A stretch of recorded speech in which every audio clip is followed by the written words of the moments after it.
Gracias por seguirnos en El Mundo desde el Sur.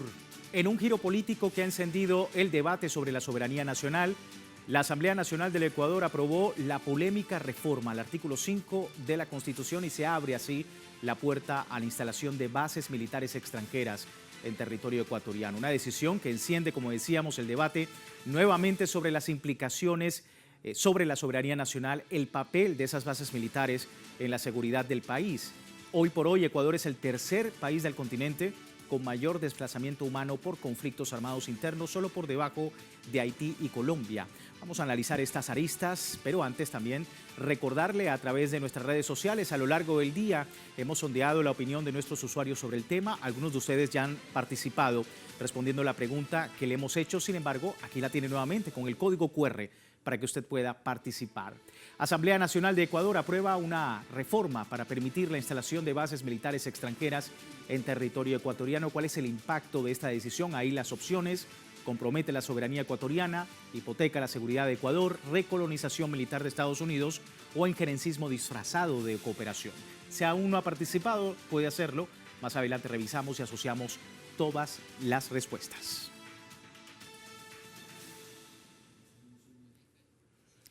Vamos de inmediato al análisis. Me acompaña en la distancia Santiago Carranco Paredes, analista internacional desde Quito, Ecuador. Muchísimas gracias, Santiago, por tu tiempo. Bienvenido.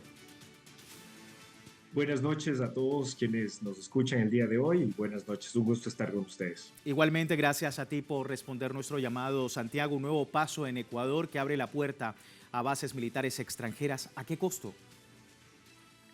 Bueno, justamente en el segundo debate técnico sobre el informe que llevó al Pleno de la Asamblea, pude estar compareciente frente a la Asamblea y ahí hicimos todo el análisis de los beneficios y los posibles perjuicios que puede tener el establecimiento de una base extranjera. Hay que entender que hay varias potencias que mantienen bases extranjeras. Estados Unidos tiene entre 700 y 800 bases extranjeras alrededor del mundo con presupuesto militar que supera los 800.000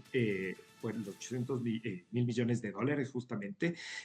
Rusia tiene también bases, China tiene bases en Djibouti, Francia tiene bases en ciertas excolonias en África. Sí, entonces, de una u otra manera, es una proyección y es una práctica que normalmente grandes potencias tienen en países, por así decirlo, para poder ayudar a combatir ciertos temas de inseguridad, por ejemplo, como China lo hace en Djibouti, como para tratar de combatir piratería, pero también de una u otra manera se ve la injerencia extranjera justamente de en ciertos lugares. Por otro lado, y esto es algo que a nosotros nos preocupaba bastante y lo pusimos, le dimos todos estos implementos a los asambleístas para que los pongan en el informe, es que no, lo que va a pasar ahorita es que hay simplemente una reforma constitucional, que el artículo 5 de nuestra Constitución decía que el Ecuador es un territorio de paz y que se prohíbe cualquier tipo de bases extranjeras en nuestro territorio. Ahora se elimina esa parte y se queda netamente como un territorio de paz.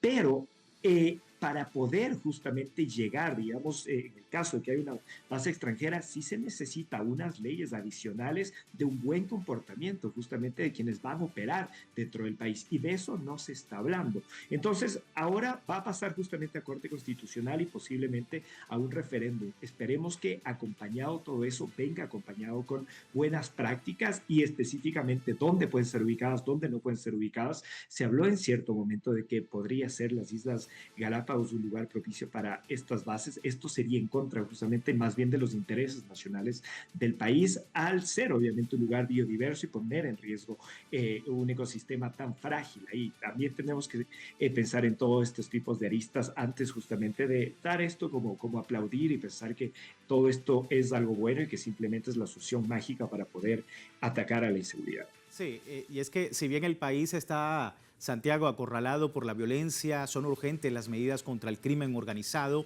la pregunta de fondo es si la presencia militar extranjera es una solución o apenas una salida fácil tras una cantidad de medidas firmadas por Daniel Noboa que hasta el momento no han tenido ningún resultado en materia de seguridad. A ver, en efecto, en la última década nosotros hemos pasado justamente a 25 homicidios por cada 100.000 habitantes, que eso es un crecimiento del 400% en 10 años. Como usted lo dijo en otra data también, Ecuador se está convirtiendo en el tercer país en América Latina quien más personas tiene en condición de movilidad humana a causa de la violencia. Entonces, en efecto, o sea, la situación que está viviendo el país es realmente crítica. Seguimos en un conflicto armado interno, ¿correcto? Y si bien es cierto, las bases extranjeras, en este caso operaciones también extranjeras, podrían ayudar con una serie de cuestiones como cooperación técnica, como insumos que se necesita el país, por ejemplo, en los puertos para detectar el tema de los narcóticos que salen y todas las cuestiones. Es cierto que puede haber una cooperación técnica, pero también no es la fórmula mágica. Esto ya también lo he dicho en otros espacios y en la misma Asamblea Nacional del país. ¿Por qué? Porque inclusive dentro del discurso, tanto de defensa, tanto desde el Ministerio del Interior y tanto de Cancillería, en Ecuador ya se está también cambiando y entendiendo que el problema de la seguridad es un tema multidimensional. ¿Qué quiere decir esto? Que uno de los grandes problemas también es la economía, en la que muchos jóvenes no pueden adentrarse a trabajos formales, no pueden entrar justamente a cadenas de producción formales y tienen obviamente un lugar en estas economías informales. Entonces, si nosotros tratamos esto con el único remedio que puede ser la fuerza, la violencia y seguir combatiendo, por así decirlo, lo único que estamos haciendo es atacando, digamos así, a los peones del crimen organizado que van a tener una larga fila de jóvenes casi una larga fila infinita, por así decirlo, que quienes pueden reemplazar estas filas. Entonces, los problemas son multidimensionales y los problemas económicos, sociales, tienen que ser también atacados por otras aristas. Con esto que estoy diciendo, que tal vez, primera cuestión, hay que tener protocolos muy eh, firmes y muy específicos sobre cómo puede ser la instalación de una base. Y en segundo lugar, no porque tengamos una base el día de mañana se va a acabar el crimen organizado. Hay muchos problemas que tiene el Ecuador y la región que como vemos en otros lugares. Por ejemplo, en Colombia tenemos una serie de bases militares, existen bases de Honduras, bueno, la clásica histórica base de Guantánamo en Cuba, o sea, existe una serie de bases, pero no por tener la presencia específica es que se elimina el crimen organizado. Lo que sí puede pasar es un tema disuasorio. Al tener una base en un lugar específico, obviamente se va a modificar y va a molestar a las rutas de narcotráfico, por así decirlo, pero de ninguna manera es que se va a terminar. Obviamente pueden terminar acoplándose. Sí. Sí, y justamente, Santiago, hablabas de las bases militares, eso es un punto muy importante en todo esto. Algunos lo consideran interesante, otros preocupantes. Se trata de un número de bases militares de Estados Unidos en América Latina y el Caribe. Vamos a compartir el gráfico con ellos. Recordamos, Washington mantiene 800 bases militares en todo el mundo, solo 76 de ellas yacen en Latinoamérica, según cifras de enero de este año, en un territorio que durante décadas ha sido considerado como su patrio trasero. Acá en este mapa vemos bases en Panamá, Puerto Rico, Colombia, Perú, Cuba y otros países. 11 países. Esfuerzos de Estados Unidos por tomar el control, según las organizaciones sociales de esta región, que nunca han cesado, y ahora Ecuador se sumaría a esta lista en un escenario donde la Casa Blanca busca dominio, explotación de recursos en el continente latinoamericano. Quería preguntarte, Santiago, porque según informes ya se estarían adecuando instalaciones militares para recibir a efectivos estadounidenses en Ecuador, incluida esta base naval en Manta, ¿no? ¿Qué representa esta decisión para la población, ¿no? Allí, esa lucha, símbolo de resistencia popular contra la injerencia extranjera y luego, por supuesto, de que se desmanteló hace ya unos años. Sí, a ver, solo para precisar este dato que es importante, en el momento que nosotros, si llegamos a tener un cambio en nuestra constitución después de un referéndum, eh, cualquier potencia extranjera pudiese ubicar una base en el país. O sea, tendríamos esa potestad de recibir cualquier base extranjera, ya sea de Rusia, de China, de Estados Unidos, de Francia, yo qué sé. O sea, esto es una posibilidad que se nos abre en sí. Pero obviamente por el acercamiento que tiene nuestro gobierno, este presunto acercamiento sí que tiene con Estados Unidos, sí se piensa o sí se infiere hasta cierto punto que puede llegar a ser obviamente el socio con el que se cooperaría justamente para poder hacer esto. Entonces, en este sentido, también respondiendo a su pregunta, ya Ecuador mantiene ya 2 acuerdos de cooperación militar con Estados Unidos que fueron firmados durante el gobierno de Guillermo Lasso. El primero permite mantener tropas entre la plataforma continental y entre las Islas Galápagos, ¿no es cierto? Permite mantener tropas y que Estados Unidos pueda ejecutar una serie de cuestiones. Algo que de una u otra manera no necesitaba per se un acuerdo, porque terminan siendo aguas internacionales. Y el otro acuerdo que se mantiene es que sí hay fuerzas extranjeras en zonas peligrosas, como por ejemplo en Esmeraldas. Entonces, estos acuerdos también llamaron mucho la atención porque no fueron abiertos. De hecho, yo escribí un artículo justo cuando se dieron que fueron 2 acuerdos secretos per se, porque nunca pudimos ver el texto específico, si no nos enteramos a partir de lo que nos comentaba el gobierno en ese momento. Entonces ya existe estos 2 acuerdos y ya existe cierta presencia militar estadounidense en el Ecuador. Entonces, a partir justamente de esto se puede inferir que puede llegar a existir una base, pero por otra parte, la canciller, en la última vez que se refirió a este tema, ella dijo y fue clara que no existe ningún preacuerdo todavía con ninguna potencia para poner bases extranjeras. En Ecuador se tiene o se ha convertido en una especie de mito el tema de la base de Manta. ¿En qué sentido? En el sentido de que muchas veces se culpa a la retirada de la base de Manta a que ahora tengamos una serie de problemas. Sí, pero de una u otra manera con eso es como tapar el sol con un dedo, porque como hablamos anteriormente, los problemas son multidimensionales. Tenemos una economía que después del COVID aún no llegamos a tener los niveles en sí, aún no nos podemos recuperar. Entonces el problema económico del Ecuador es extremadamente grave y esto obviamente se pone más difícil por todas las crisis institucionales que hemos tenido. O sea, Daniel, no, como también se lo ve, recién tenemos como que un orden institucional en el país. El gobierno de Daniel Noboa fue extraordinario. El gobierno de Guillermo Lasso duró 1 año y medio y ya llamó una muerte cruzada, lo que nos genera perjuicios hasta el día de hoy en términos institucionales. Entonces, el decir simplemente que el quitar la base de Manta fue el principio de todos nuestros males es obviamente no tener o no querer prestar atención al contexto nacional en temas económicos, en temas institucionales y en temas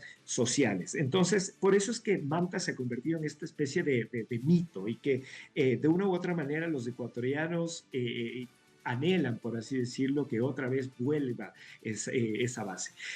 Como le digo, se habla de una serie de planos y todas las cuestiones, yo también lo he leído, pero directamente desde Cancillería no existe todavía una información o un preacuerdo o algo que nos diga la base de esta potencia podría estar en este lugar. En este momento, por así decirlo, lo que se está haciendo es alistando el terreno para ver qué pasa en unos años. Se entiende el análisis, Santiago. Muchísimas gracias por tu tiempo, por compartir con nosotros.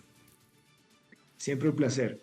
Ahí estaba nuestro invitado hablando del tema, Santiago Carranco Paredes, analista internacional sobre la situación en Ecuador y esta aprobación en la Asamblea Nacional de la reforma para que pueda en ese país entrar o puedan instalarse bases militares en territorio nacional. Con esto vamos a despedir la primera parte del programa. Recuerde, tiene tiempo de participar en la encuesta que hemos publicado sobre el tema en nuestras redes sociales. Al final analizamos en nuestra emisión los resultados. Aquí lo tiene el código QR para que puede usted participar e interactuar. Por lo pronto, vamos a una breve pausa en El Mundo desde el Sur. Ya regresamos.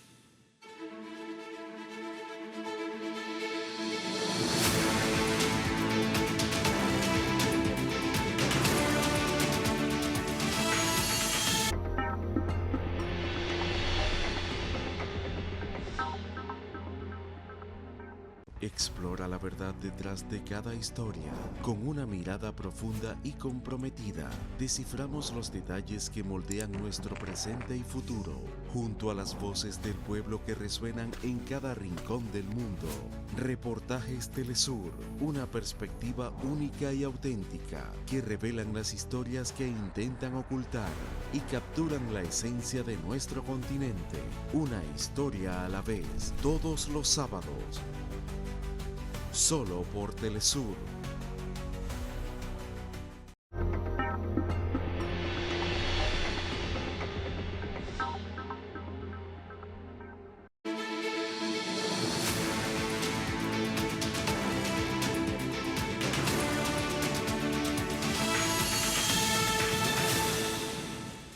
Gracias por seguirnos en El Mundo desde el Sur.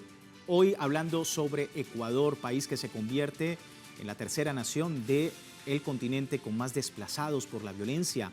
Más de 100.000 personas han tenido que huir de sus hogares por la escalada de la violencia, de la inseguridad. Y ante esto, el Consejo Noruego para los Refugiados ha dado datos sobre Ecuador que solo es superado por Haití y Colombia en la región en ese renglón. El informe global del Centro de Monitoreo de Desplazamiento Interno del Consejo, publicado el 13 de mayo, detalla que el incremento de la actividad criminal en el país ha obligado a miles de familias a abandonar sus hogares, cerrar escuelas, rehacer sus vidas en condiciones de incertidumbre. El aumento de familias desplazadas también, que refleja la agudización de la violencia y la inseguridad en un Ecuador, y el control territorial ejercido por criminales, en especial en provincias como Esmeralda, Manabí, El Oro, Guayas y también en zonas cercanas a Quito. Solo Haití, con 889.000 desplazados por el conflicto y la violencia, y Colombia, con 388.000, presentan cifras superiores a Ecuador. No cifras demasiado altas, pero sin embargo, pues también muy importante esta comparativa que hace precisamente la organización internacional. Vamos a estar hablando de este tema. Me acompaña Carla Álvarez, especialista en seguridad desde Quito, Ecuador. Carla, bienvenida a El Mundo desde el Sur. Hola, un saludo a todos y todas. Ecuador vive una crisis multidimensional, Carla, y de ella la inseguridad es hoy por hoy la causa de uno de los mayores desplazamientos del continente. ¿Cómo viven esta realidad los ecuatorianos? ¿Cómo están? ¿Qué reflejan estas cifras que hemos visto? Bueno, la cotidianidad es muy difícil en el Ecuador, aunque la inseguridad no se distribuye de la misma manera en todas las regiones.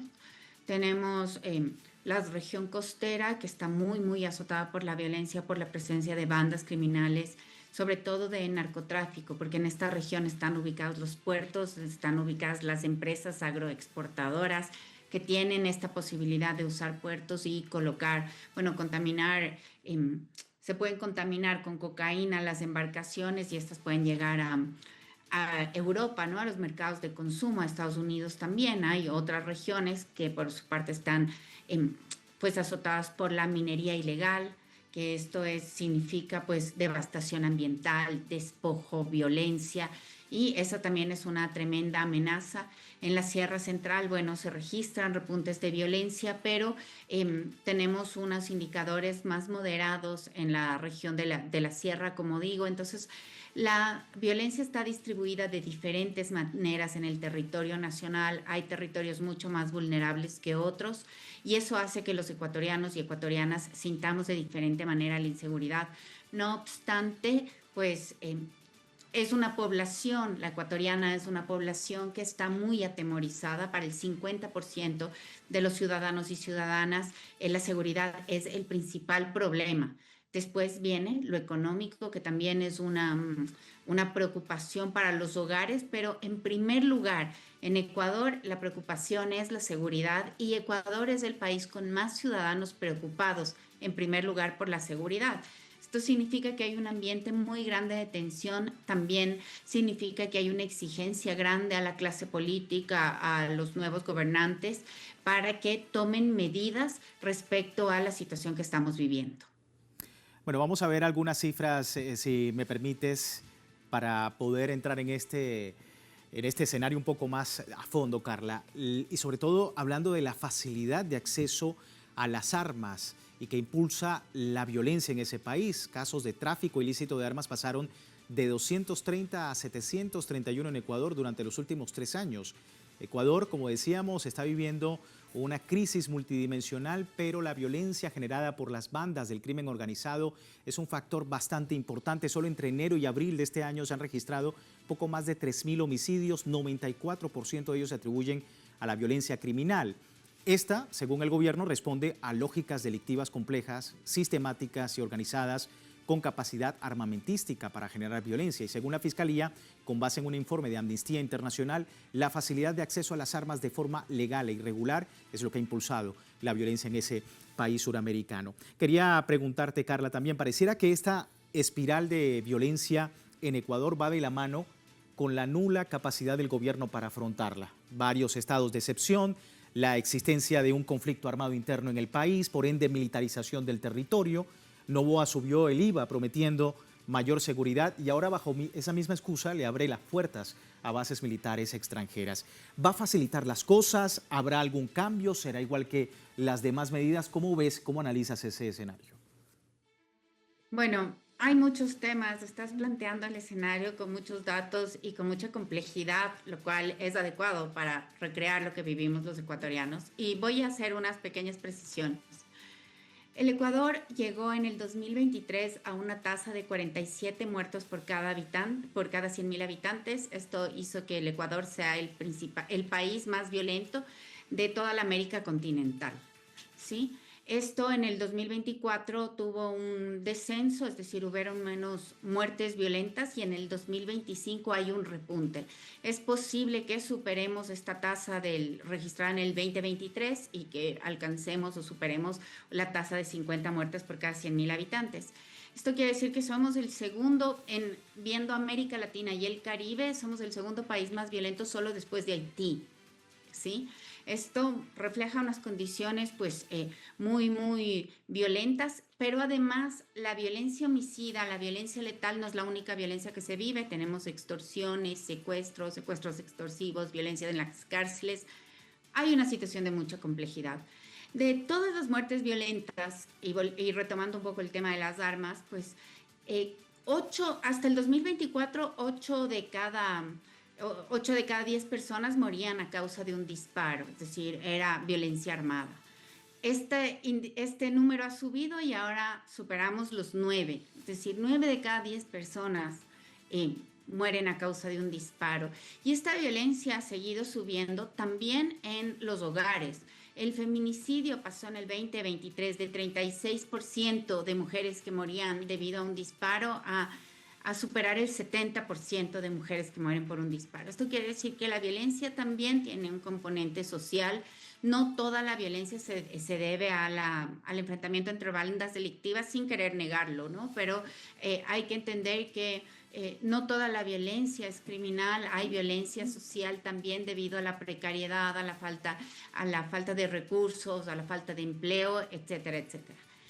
Estas condiciones son muy difíciles de afrontar para los gobiernos porque entrañan mucha complejidad y hacen que la población sea favorable a medidas de mano dura y también a medidas intervencionistas.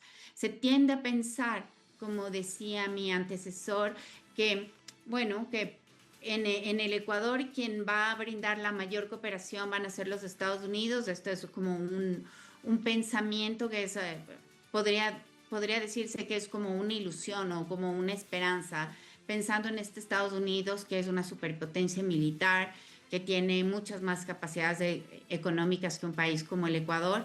Y frente a los indicadores de violencia, pues tener una cooperación militar podría parecer como un escenario atractivo para reducir las condiciones que precarizan la vida diaria, ¿no? Recordemos que además de las muertes violentas, los negocios, los pequeños negocios sufren extorsiones. Esto limita la capacidad de recomposición económica de las sociedades y los grandes negocios se ven obligados a invertir muchísimo dinero en seguridad privada, y esto ha hecho que las empresas de seguridad privada presionen enormemente al gobierno y a los gobiernos para que liberalicen el porte de armas. Y bueno, ha crecido el mercado legal de armas, no solo el ilegal, y el crecimiento del mercado legal de armas es también un problema porque genera una proliferación de armas y también distribuye o disemina los instrumentos de la violencia que hoy por hoy están matando a la ciudadanía. Entonces estamos en un escenario muy complejo, con mucha anuencia a estas políticas que son muy de mano dura, que muchas veces no tienen resultado y que son muy entreguistas, poco soberanistas, porque se ha perdido la confianza en las instituciones también, ¿no? Recordemos, en el Ecuador, pues la gente tiene poca confianza en las instituciones. Apenas el 18% de la ciudadanía confía en la justicia. Esto quiere decir que hay una enorme desconfianza en los juicios, en los jueces, en los abogados, por la enorme corrupción que existe. Hay poca confianza, como el 40% de la ciudadanía confía en la policía, y bueno, las Fuerzas Armadas están mejor posicionadas, pero aún así hay falta de legitimidad, hay falta de credibilidad de las instituciones, y todo esto hace un cóctel Molotov bastante adecuado para aceptar de buen agrado estas políticas, como decía, de mano dura e intervencionistas. Sí, mano dura, mientras efectivamente la población pues está experimentando un desplazamiento por el conflicto armado, un desplazamiento por toda la violencia, esta espiral de violencia que hemos hablado, Carla. ¿Cómo estás viendo también las condiciones de estas personas, en los lugares a donde efectivamente se desplazan estas personas? También es parte de esa crisis multidimensional que estamos hablando. Bueno, es un fenómeno sobre el cual recientemente se han tomado medidas, se ha empezado a estudiar, ha sido justamente la iniciativa de la cooperación internacional que ha empezado a hacer un registro de las personas que están sufriendo desplazamiento interno. Esta es una realidad muy, muy cruel para la población, que impacta especialmente a la población infantil. Sí, porque muchas familias, en las investigaciones que he hecho, en los estudios, en las entrevistas, sale que muchas familias pues se desplazan internamente por evitar que sus hijos adolescentes, sus niños, sus niñas sean cooptados por las organizaciones criminales. Entonces toda la familia tiene que moverse a otra ciudad, tienen que los niños empezar en nuevas condiciones, hay que gastar muchísimos recursos que a veces no se tiene, y esto genera una enorme inestabilidad en la población, y después no necesariamente regresan a sus lugares de origen, ¿no? Por otra parte, vemos que las medidas de mano dura también afectan de manera desmedida a esta población vulnerable, que muchas veces es una población racializada, ¿no? Entonces, cuando la policía, las Fuerzas Armadas hacen operativos, allanamientos, tienden a concentrarse en poblaciones que son de minorías étnicas, ¿no? Son población racializada que también sufre no solo el embate de la violencia criminal, sino también el embate de la violencia de la fuerza, de las instituciones encargadas de imponer la ley. Y entonces, bueno, tenemos una población que está sufriendo múltiples condiciones de vulnerabilidad, y esto es una cosa que no se resuelve con estrategias de mano dura, ni tampoco con una intervención militar de una potencia extranjera. Es necesario atender a la integralidad de los fenómenos y del fenómeno del desplazamiento, pero de todos los fenómenos relacionados con la inseguridad en este momento, ¿no?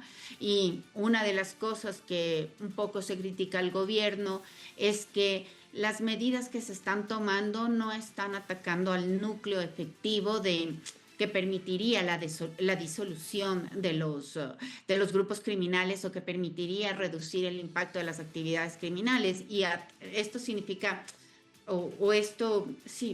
significa que deberíamos atacar más hacia el lavado de dinero, hacia los flujos ilícitos de recursos. Habría que tener unos mayores controles sobre el sistema bancario, sobre el registro de empresas. Hoy por hoy estamos viendo que hay muchas empresas dedicadas, al sector de la agricultura, de la minería, sector constructor, entre muchos otros, que están ampliamente vulnerados o corroídos por la corrupción, y que están haciendo un lavado de dinero que está permeando y desestabilizando la estructura económica, institucional y de confianza del país.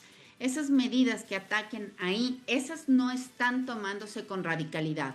Sí, es un problema, por supuesto, como decíamos, algo multidimensional que genera muchísimas aristas, y por supuesto el análisis pudiese extenderse muchísimo, pero lamentablemente se me termina, Carla, el tiempo. Muchísimas gracias por tu tiempo, se entiende el análisis.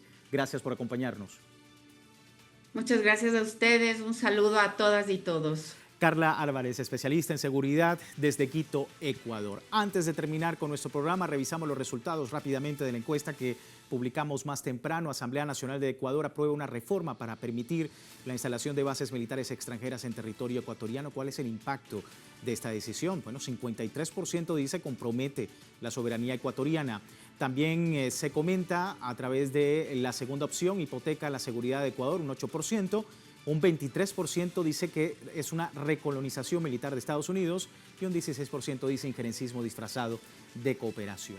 A todos ustedes, muchísimas gracias por colaborar con nosotros en esta pregunta del día. Nosotros con esto finalizamos y les recuerdo, como siempre, www.telesurtv.net con nuestra señal en tiempo real desde cualquier parte del mundo y a través de Telegram, nuestro servicio informativo siempre con una perspectiva del mundo desde el sur. Soy Luis Francisco Blandón. Gracias por seguirnos.